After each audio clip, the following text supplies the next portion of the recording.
Good morning, beautiful people. Here we are in chapter 7. We're dealing with energy from food.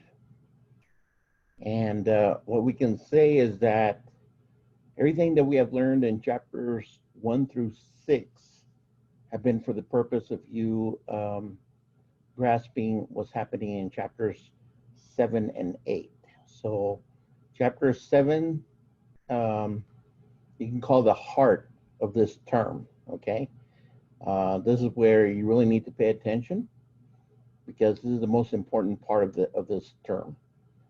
And we start with energizing ATP, not surprisingly. So our author tells us that we use ATP, adenosine triphosphate, for the energy that we need for everything that we do all day, every day. And this is very true. It doesn't matter whether we're walking, talking, breathing, thinking, anything that requires energy in our body requires the energy currency in the form of ATP, in the form of adenosine triphosphate, okay? In order for ATP to be made, well, hold on, we're putting the cart before the horse. Once you use ATP, once it's hydrolyzed, you either end up with ADP or AMP, typically ADP, which is adenosine diphosphate, which means that we end up hydrolyzing one of the 3 phosphates. And so the energy that we harvest from food is being invested in putting that 3rd phosphate back on that ADP to form ATP. And if I impress on you once before that the energy in ATP is very, very high, that's because it is true. And so you have to contemplate that whatever mechanism is necessary in putting that 3rd phosphate back onto ADP to make ATP, no trivial matter, okay? We are using arguably the most powerful energy that nature has to offer in our bodies, which is just, it is truly incredible what our bodies do, okay?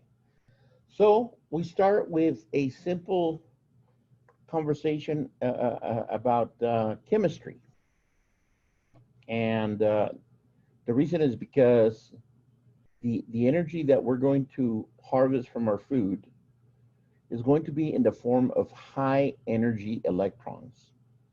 Okay, what does high energy mean? It means that they have a very high kinetic energy. Okay, and in the chemical world, things don't work.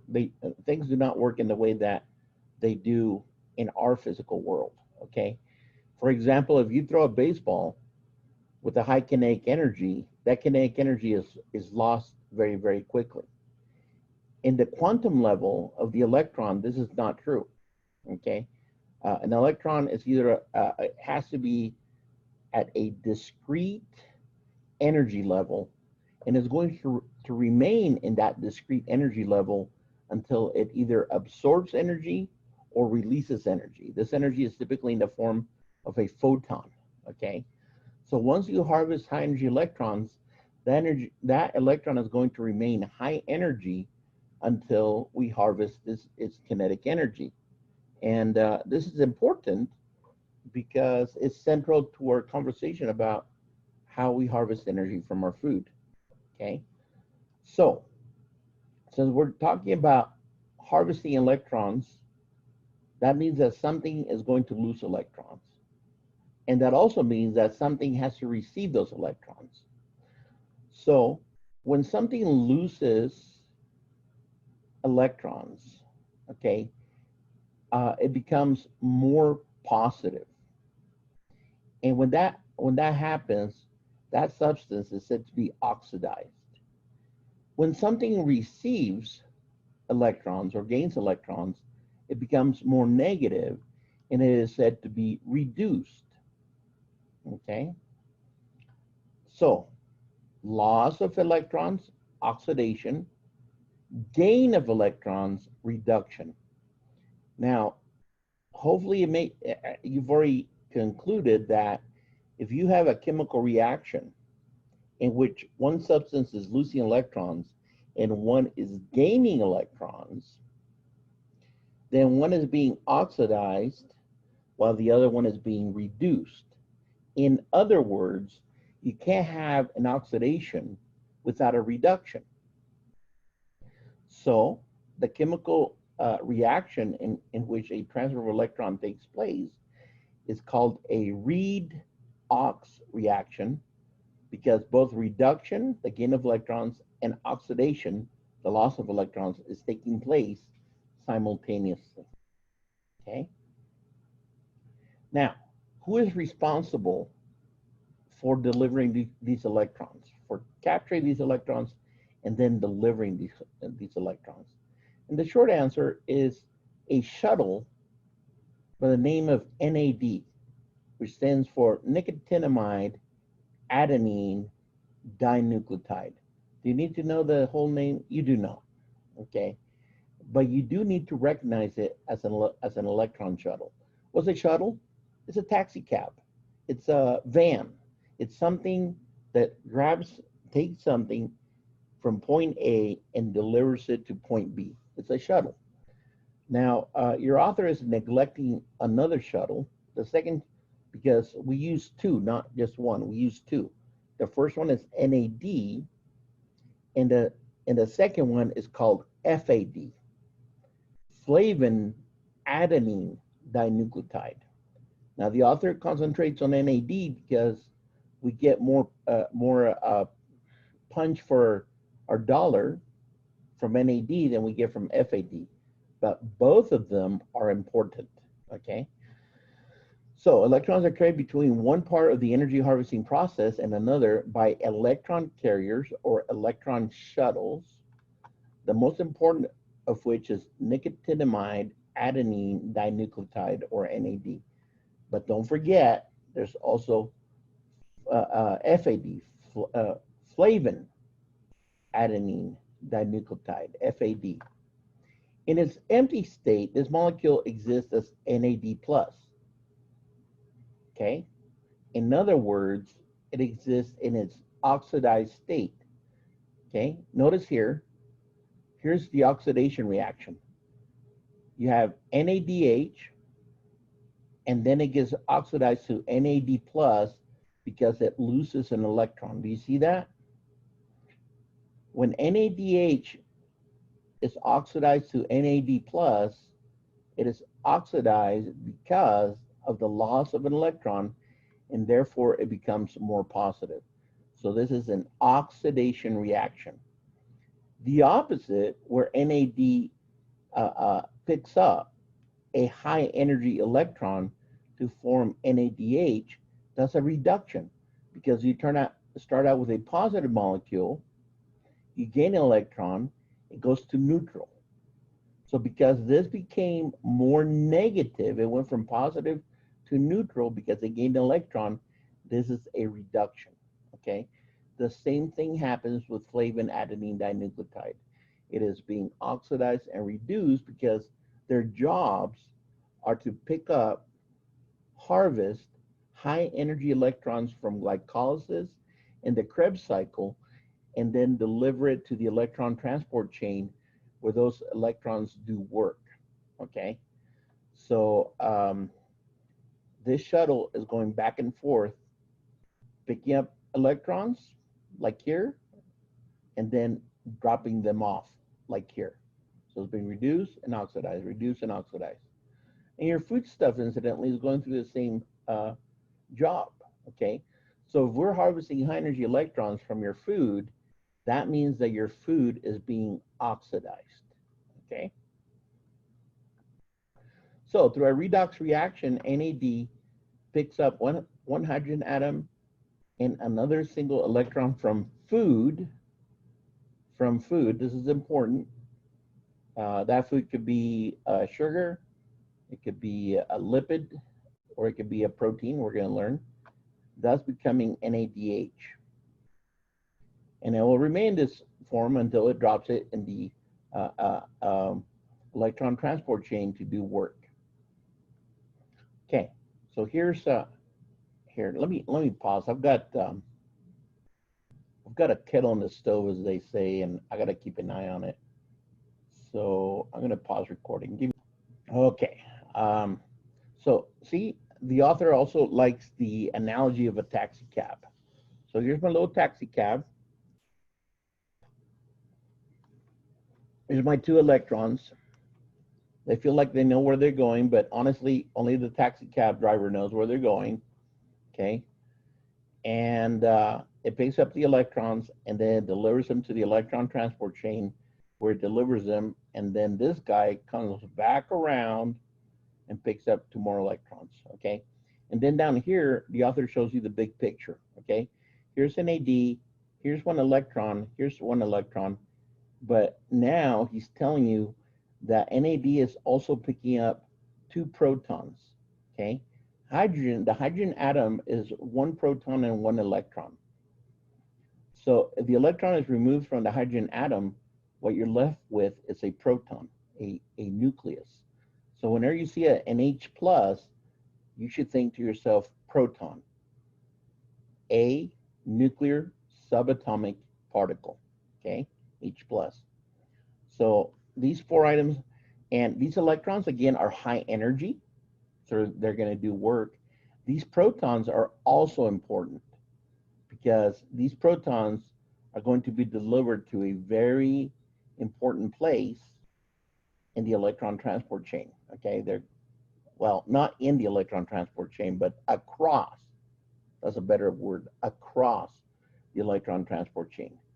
So both the electrons and the protons have a job. We're going to get to it, okay? So there you have it, okay? We have adenosine diphosphate, di, meaning two, and then we have a third phosphate. In biochemistry, we call this an inorganic phosphate because it's not attached to any carbons or anything, okay? And then we invest energy, which is what we're studying right now, okay?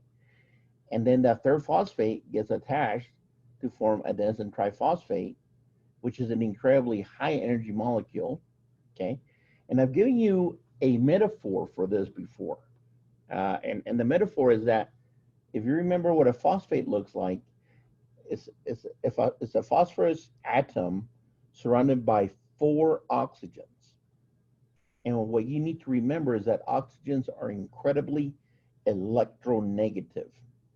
So that means that this phosphate hates being next to this phosphate, and this phosphate hates being next to this phosphate because there's these 4 oxygens that have a net negative character, and that net negative character is causing them to pull apart. So if you can imagine ADP and phosphate, and we're forcing them to link together, these two guys don't want to be together. So the analogy is compressing a very powerful spring and then engaging a little hook so that spring remains compressed. That spring, or ATP, has a lot of stored potential energy. And I'm going to check my kettle again. Sorry, guys. What a bad time to do this, isn't it? Okay, my kettle hasn't blown up yet. All right. So we end up with ATP, which is a molecule that has an incredible amount of potential energy, and we have a place where we can pull a trigger, which is this covalent bond right here. And then when we need the energy, our body, your body, my body, our body takes this ATP, it hydrolyzes the phosphate, and energy comes out of this, okay? So this potential energy becomes a ridiculous amount of kinetic energy. I mean, this thing comes off like a bullet. The amount of stored energy is ridiculous, okay? And then we have this ADP, and this guy has to come back over here, and we have to attach that inorganic phosphate again. And this is a cycle that our body has to go through over and over and over as we use and invest energy. Okay, we're still kind of in an overview, okay? And then once you guys have like the big picture in mind, then we're gonna go into detail. But we're gonna go into the 3 stages, okay? So cellular respiration consists of the harvesting of energy from food, okay? Here's the equation that tells us that.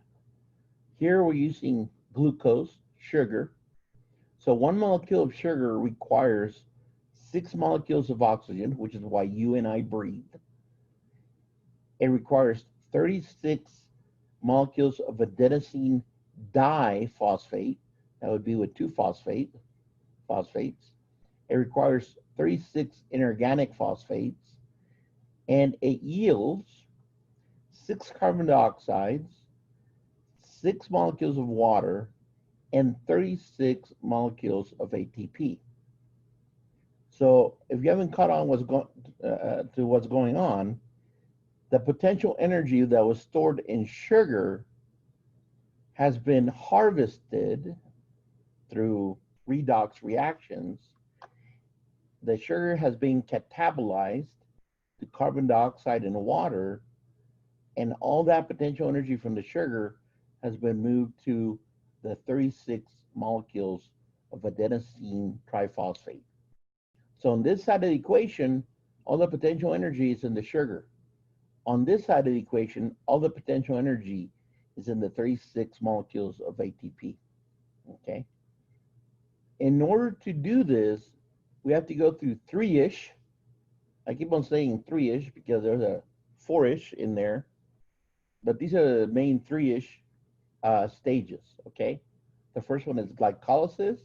Second one is the Krebs cycle, also known as a citric acid cycle. And the third one is the electron transport chain. And sorry. Okay. Now, and this is an important point here, because the products of glycolysis, and for that matter, the Krebs cycle, ultimately feed into the electron transport chain. The entire 3-stage energy harvesting process is referred to as oxygen-dependent or aerobic energy, okay? Now, does this mean that we cannot harvest energy in the absence of oxygen? There's exceptions to the rule, okay? Even we can harvest energy in the absence of oxygen for a limited time span, okay? But you and I normally need to breathe in order to run this. Why? Because remember, this whole thing depends on the harvesting of high energy electrons, okay? Those high energy electrons, once we suck the energy out of them, okay, we have to deposit them somewhere. We have to. Because if we don't, those electrons are going to react indiscriminately. And I'm telling you, you do not want an electron out there with nothing to do. Okay, they're nothing but trouble. They're nothing but trouble. So we have to deposit those electrons somewhere. And where we deposit them is on oxygen. Okay, so once we deposit an electron on oxygen, oxygen becomes negative. It needs to become neutral again, so it pulls a proton, and all of a sudden that electron becomes a hydrogen atom. Isn't that cool? So what's happening is that oxygen, the purpose that you and I breathe oxygen is so that our electrons at the end of the electron transport chain, where they have no more energy, have somewhere to go. Once they jump on oxygen, it pulls protons, and those electrons become 2 hydrogens. And if you're keeping up with what's going on, that's called water. So we breathe in oxygen, and we breathe out water vapor, okay? That's a real purpose for oxygen, okay? So why is this significant? For you and I, okay, who use these three steps in order to catabolize energy from food. If the electron transport chain does not have access to oxygen, then pretty much these two have to shut down. This guy might run for a little bit, but not for very long. Okay, so that means that the entire set is dependent on oxygen. It is oxygen dependent, and therefore you and I take in aerobic energy. Aerobic, which means that it depends on oxygen. Okay, now early on in evolution, before the onset of an oxygen atmosphere, there was a lot of bacteria that grew in the absence of oxygen. As a matter of fact, they're still around. They're really bad guys. Most of them fall in the genus Clostridia. Okay, and these guys cannot be in the presence of oxygen. They can only live by running glycolysis. Because of that, they are called anaerobic, not aerobic, anaerobic. As a matter of fact, we even put another adjective. They're called obligate anaerobes, which means they have no choice but to not have oxygen. Okay. Now, again, the weird part is that you and I sometimes run on anaerobic energy production, which is really strange. And we're going to cover that in a little bit, okay? So again, bacteria, typically, prokaryotes are the ones that run on only glycolysis, although a lot of bacteria also are aerobic, okay? So just because you have bacteria doesn't mean that they're going to be anaerobic. They actually fall into both categories. But anaerobic means without oxygen. Aerobic means with oxygen. Okay. And I just finished saying that. So some organisms rely solely on glycolysis for energy harvesting. Again, those are called anaerobic. Because of this, biologists believe that glycolysis evolved before the Krebs cycle and the electron transport chain. Let's see. For most organisms, however, glycolysis is a primary process of energy extraction only in certain situations when quick bursts of energy are required. But you need to remember that no matter what, it is the first stage to the Krebs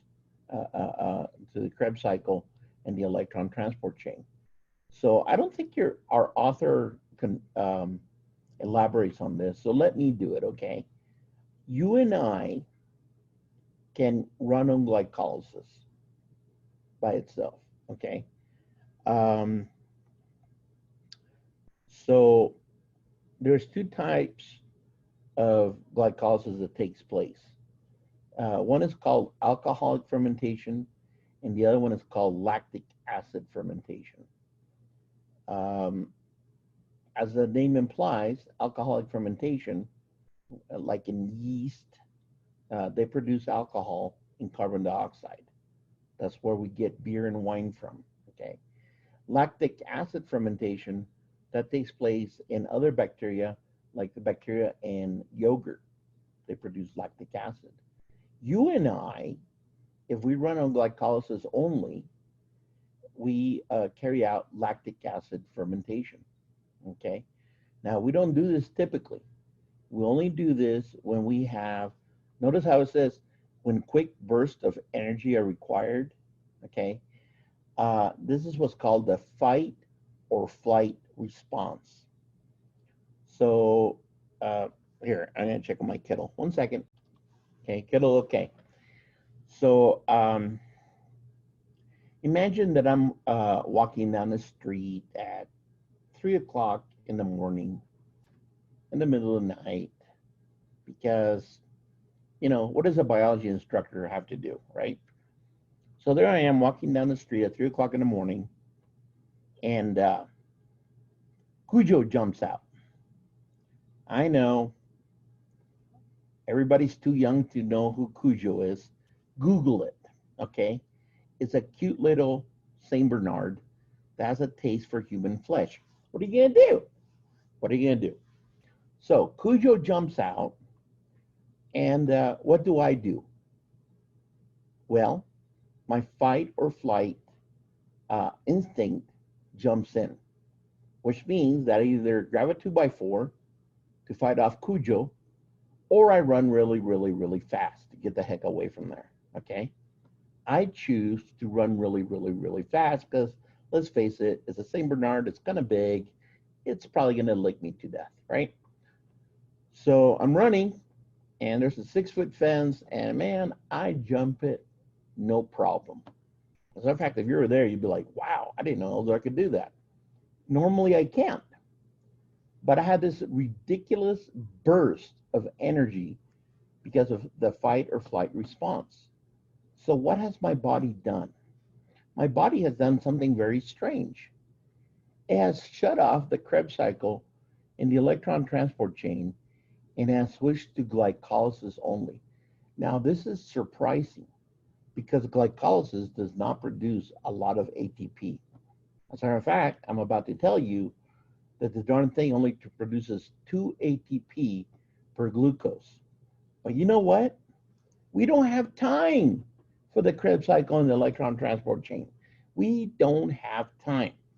Glycolysis is fast, so even though it produces very, very little ATP, my body switches to glycolysis. I run like nobody has seen me run before. I jump obstacles that nobody has seen me jump before, and I live to talk about it another day.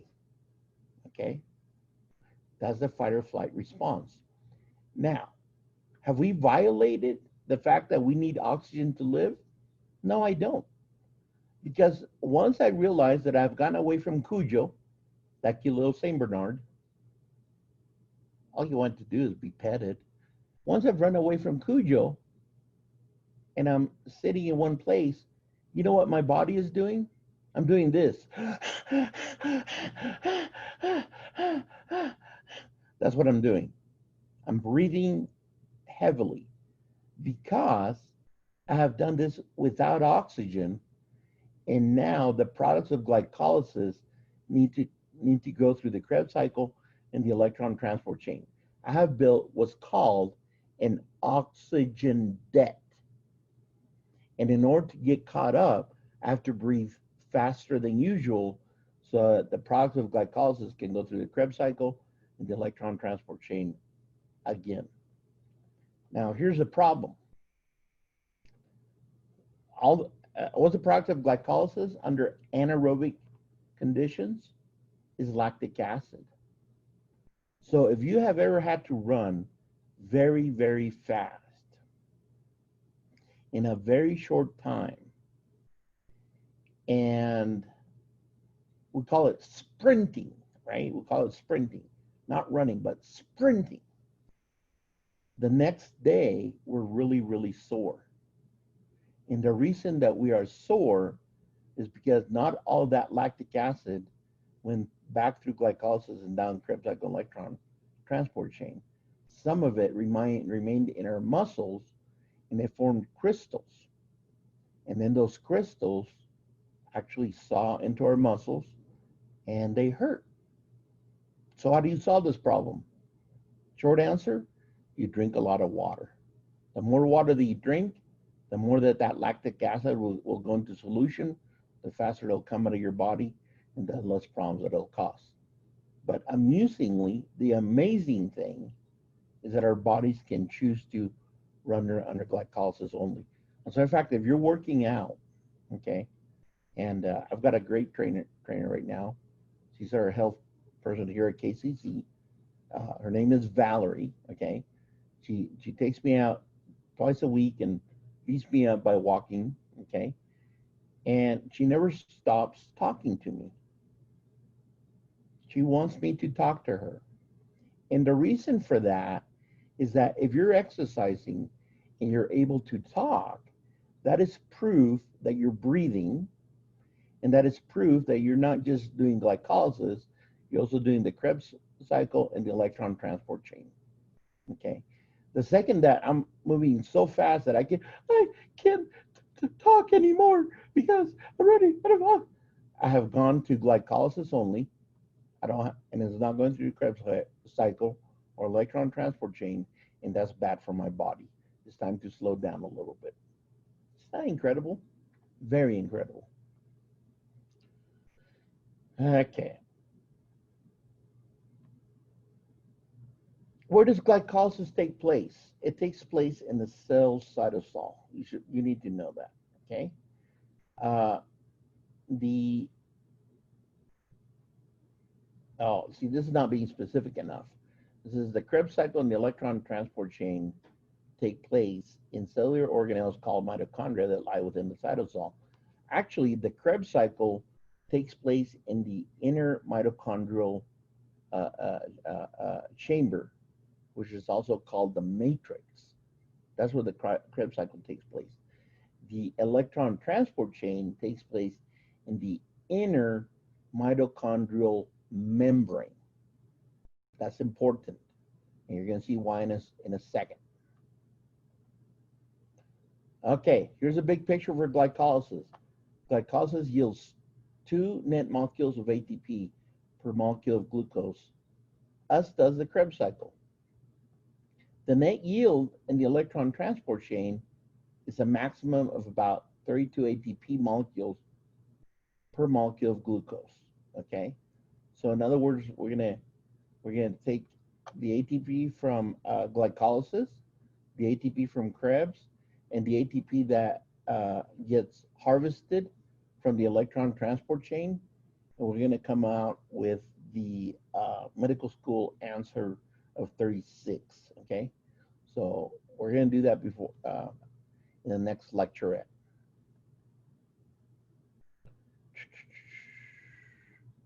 Okay, so again, big picture, right? Here's let's go over here. Here's glycolysis. One sugar goes in, we harvest 2 ATPs. Okay. However, we also make 2 NADHs. Remember, if you see NADH or FADH, those are high energy electrons that are going to produce energy. Okay. Where are they going to go? They're going to go down to the electron transport chain. In the Krebs cycle, here's a Krebs cycle. Okay. In the Krebs cycle, we're only going to produce 2 ATP. However, per molecule of glucose, we're going to produce 6 NADH and 2 FADHs that also go into the electron transport chain. Okay? Finally, in the electron transport chain, all that NADH and FADH gets turned into ATP, about 32. Okay? And remember what I told you about oxygen? Oxygen is the final electron acceptor. So once the high energy electrons from NADH and FADH gets used up, see how the energy is getting used up? Once the energy is used up, we end up with low energy electrons. So oxygen comes in, accepts the electrons, accepts 2 protons, and we end up with water. Okay? So the big picture is we're making 2 ATPs here, in glycolysis, 2 in the Krebs cycle, and about 32 in the electron transport chain. And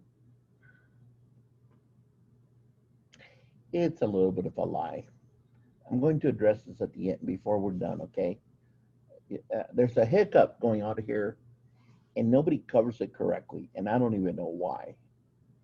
I mean, you guys take this already, which is pretty complicated.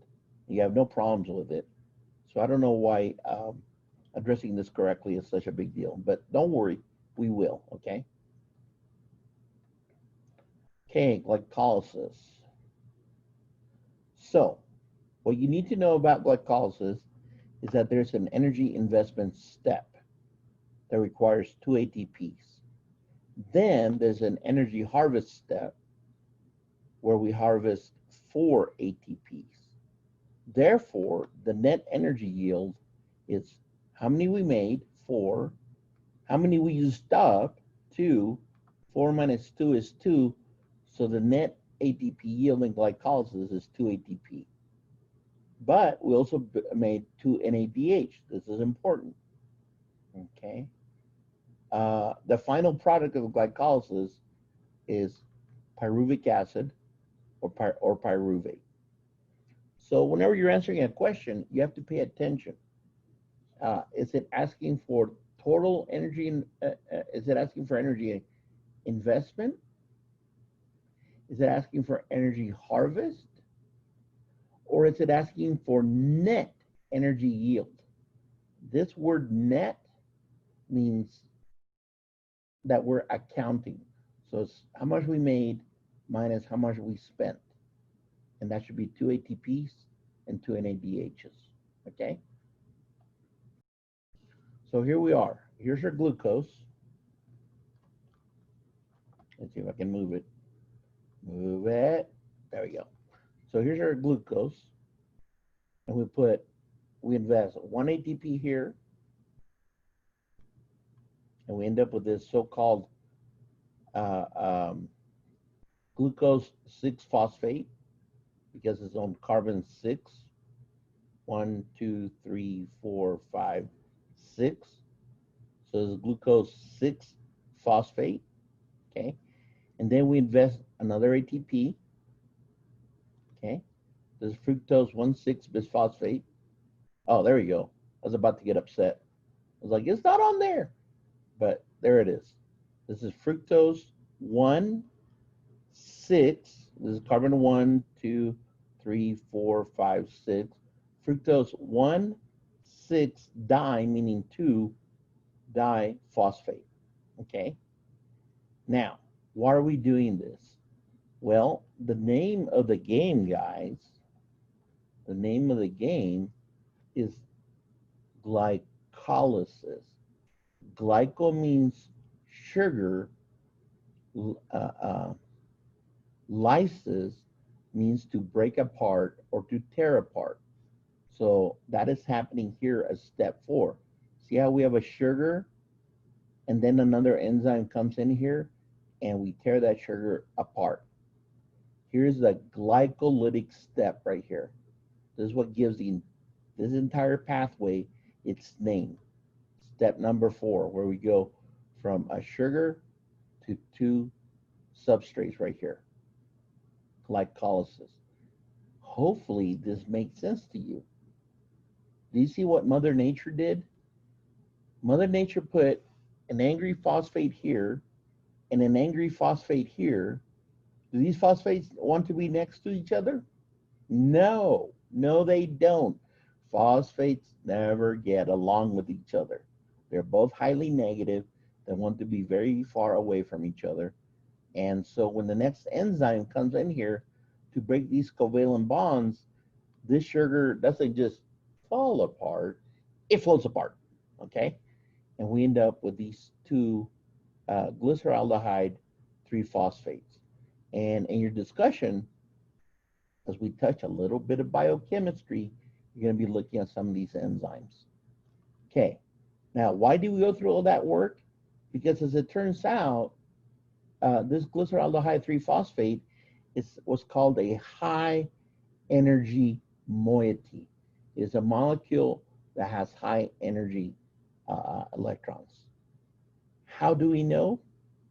Because NAD is being reduced to NADH. If electrons are being harvested, and they are, that means that they're high energy. So in other words, glyceraldehyde 3-phosphate is a very high energy molecule. Very cool, okay? Now, we invest another 2 ADPs. See here where we had 1 phosphate and 1 phosphate. So we need 2 more ADPs, okay? And let me try that one more time. Missing an essential point. As those high energy electrons are harvested, 2 inorganic phosphates are added to the glyceraldehyde 3-phosphate to make this 1,3-diphosphoglyseric acid. So remember, carbon's 1, 2, 3. So that means that we have a phosphate on 1 and a phosphate on 3. So that's why this is a 1, 3 di, meaning 2, phosphates, glyceric, this is still a sugar, acid, okay? And this is very, very high energy. How do we know? Because, oh my gosh, we're not even bothering to harvest electrons from it. We are literally producing ATP from it. So an enzyme can actually harness the energy in this 1,3-diphosphoglyceric acid and turn ADP into ATP. That is a lot of energy. So this is a very, very, very high energy intermediate. Why is it so high energy? Because we're able to put that second phosphate, and I gotta tell you, when two phosphates are next to each other, they don't like it. They don't like it. And because they don't like it, we can produce something even worse, which is ATP, where they're really, really angry and upset. Okay, so we're going from 2 ADP to 2 ATP, and we do it not once, but twice. So this is a high energy intermediate, and this 3-phosphoglyceric acid is also a high energy intermediate. How do we know? Because another enzyme takes ADP and turns it into 2 ATP. Okay. Now, when we're done, what do we end up with? We end up with a 3-carbon moiety by the name of pyruvic acid or pyruvate. So to recap, we start with a sugar. We invest energy of 2 ATP to, I think I was in the middle of my recap before I jumped out of my seat. Okay, so to recap, we invest 2 ATPs. We carry out the glycolytic, in order to carry out the glycolytic step. When we do that, we harvest high energy electrons in the form of 2 NADH. This produces a high energy moiety that allows us to harvest not 2, but 4 ATP and yielding pyruvic acid. Okay? So what do you need to remember? You need to remember energy investment, 2 ATP. Energy harvest, 2 NADH and 4 ATP. Net energy yield, 4 minus 2 is 2 ATP plus 2 NADH. What's the product of glycolysis? Pyruvic acid. That's what you need to know. And we're done. I'll be back in a little bit. Stop my share. This camera is never centered. No matter what I do, this camera is never, ever centered. I don't know if I care anymore. I'm center dish. All right. Thank you, guys.